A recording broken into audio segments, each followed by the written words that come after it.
Law 13. When asking for help, appeal to people's self-interest, never to their mercy or gratitude. People are more likely to respond positively when they see a direct benefit for themselves rather than being reminded of past favors. Self-interest drives action far more effectively than appeals to gratitude or justice, which can often be ignored or even resented.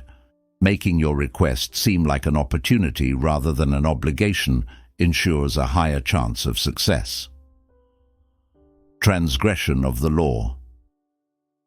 Castruccio Castracani, a ruthless leader in 14th century Italy, owed his rise to power to the influential Poggio family, but later disregarded them. When the Poggios revolted, Stefano di Poggio, the family patriarch, sought peace by appealing to Castruccio's sense of justice and past gratitude. Trusting in mercy, he convinced his family to surrender, believing Castruccio would be fair. This example illustrates the danger of relying on past loyalty rather than self-interest. Castruccio, a man who valued power above all, saw Stefano's appeal as weakness rather than reason. Instead of rewarding their past alliance, he executed the entire Poggio family, demonstrating that people driven by power will discard gratitude when it no longer serves them. Observance of the law. In 433 BC, Athens had to choose between two alliances: Corcyra, a former enemy with no history of loyalty, and Corinth, a long-time ally emphasizing past favors. Corcyra, knowing Athens was pragmatic, presented a self-interest-based argument, offering a strategic naval alliance against Sparta rather than appealing to gratitude. This example illustrates that people are more likely to act on future benefits rather than past debts. Corinth's appeals to loyalty and justice fell flat, while Corcyra's pragmatic offer aligned with Athens's power interests.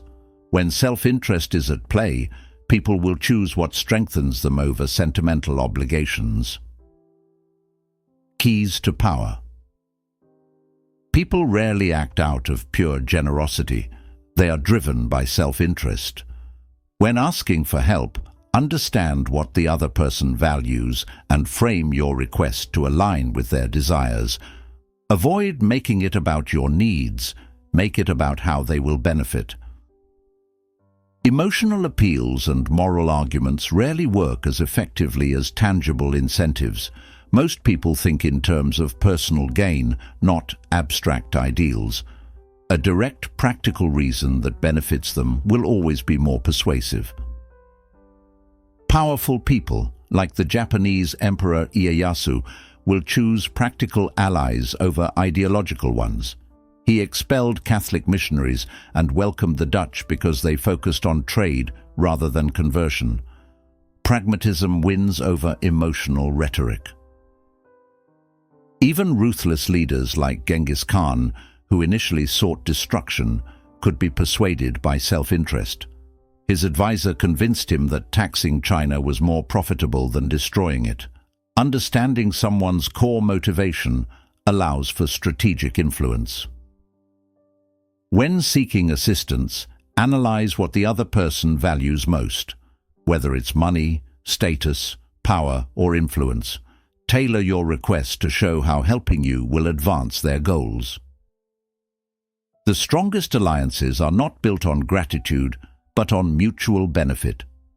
A transactional approach creates enduring relationships, whereas appeals to morality or past favors are unreliable and often ignored. Reversal of the law. Some people take pride in their ability to be charitable and just. They prefer being seen as benevolent rather than being driven by self-interest. In such cases, an appeal to their generosity, framed in a way that enhances their public image, is more effective than a pragmatic approach.